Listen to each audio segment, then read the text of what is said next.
शेतकऱ्यांमध्ये फूट पाडायचं. तुम्ही आता मगाशी मी तेच बोललो की आता काल परवा स्वाभिमानीची काही लोक गेली, त्यांनी 3100 रुपयाची मागणी केली. म्हणजे विसंगती झालेलं की 400 रुपये शेतकरी संघटनामध्येच विसंगती आहे, असं लोकांमध्ये दुराभास तयार होतो. आणि मग लोकांनी विश्वास कोणावर ठेवायचा, हा पण त्यातला भाग आहे. आत्मचिंतन करण्याची गरज आहे संघटनांना. नाही, त्याच्यामध्ये सगळ्या शेतकरी संघटनेचा हेतू फार चांगला आहे की बाबा शेतकऱ्यांना 4 रुपये नक्की हमीचा दाम मिळाला पाहिजे, ही भूमिका आहे. पण शेतकरी संघटनेचा मुख्य अजेंडा आणि मुख्य विचार त्याच्यामध्ये एकमत होत नाही.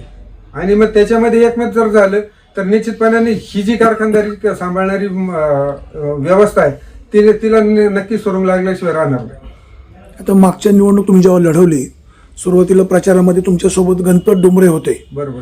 नंतर त्यांनी सत्यशील शेरकर पाठिंबा दिला. बरोबर.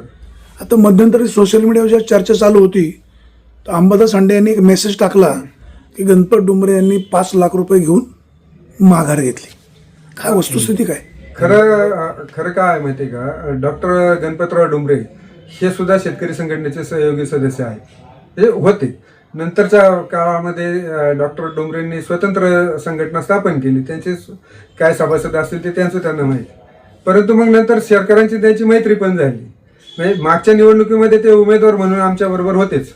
आणि त्यांनी नंतर मग त्यांचं काय चेअरमन साहेबांचं त्यांचं काय चर्चा झाली असेल किंवा काय बाबा, तर त्यांनी ती माघार घेतली. आता 5 लाख रुपये दिलेत असं हांडे साहेब म्हटले, ते काय आपण पाहिलेले नाही. माझा प्रश्न त्या अंबादास हांडे यांनाच आहे. अच्छा अच्छा अच्छा. हां, तुम्ही म्हटले ते बरोबर आहे, 5 लाख रुपये दिले. पाठीमागच्या कालखंडामध्ये गणपतराव डोंबरे यांनी शेतकरी संघटनेकडून फॉर्म भरला होता.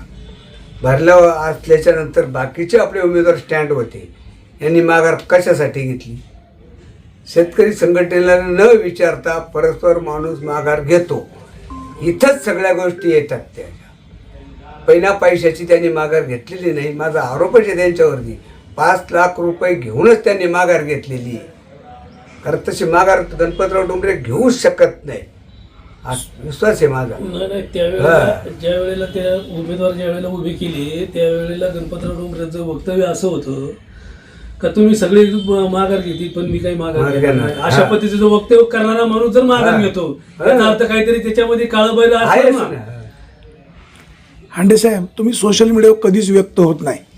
जो मेसेज तुम्ही टाकला तो मेसेज फॉरवर्ड केलेला होता, तो तुम्ही लिहिला होता का कोणी लिहून दिला नाही, होता? मी लिहायला सांगितलं. काय आपल्याला हे जमत नाही, त्याच्यामुळे कसं आहे आपण त्याला सांगितलं बस आज ते असं आहे तर असं टाईप कर, मी फॉरवर्ड करतो.